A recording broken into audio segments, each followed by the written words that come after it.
بصوا عشان تعرفوا الحياء من الموت.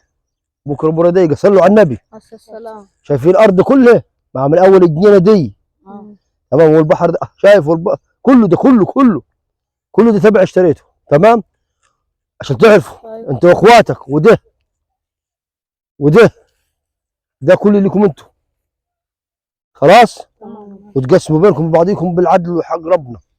والزرع ده تبيعوه، وعاوزين نعمل لنا مزرعه بهايم هنا.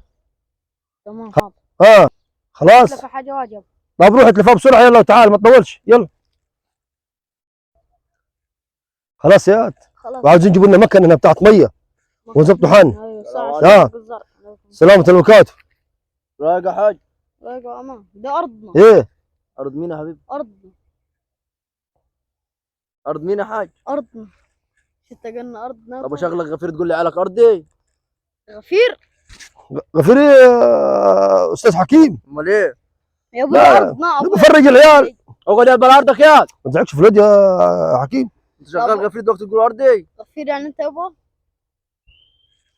لما بفرج العيال بفرجهم بقول لهم يعني عشان الجو.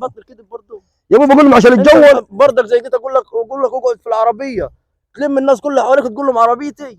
يابا عشان الجو انا بقول لهم اتفرجوا العيال وشوفوا الارض والزرع. يابا عيب انت راجل كبير على الكلام ده. يابا قلتش حاجه انا قلت لك ارضنا يا لا حصل. جاي قلت لك ارضنا يا ابوك انت كمان. حصلش الكلام. يعني هو الكذاب يجيب ايه يا ابوي؟ روح شوف شغلك، روح شغل ناس لك كيدي، روح شوف شغلك. ليك ده يابا العمال يا اخي. ما تصدقوش ده ارضنا، ما تصدقش الناس انت. ثاني ما تقول ارضي. مش ارضي يا اخي، اسمع مش ارضي فماشي. السلام عليكم يا صاحبي.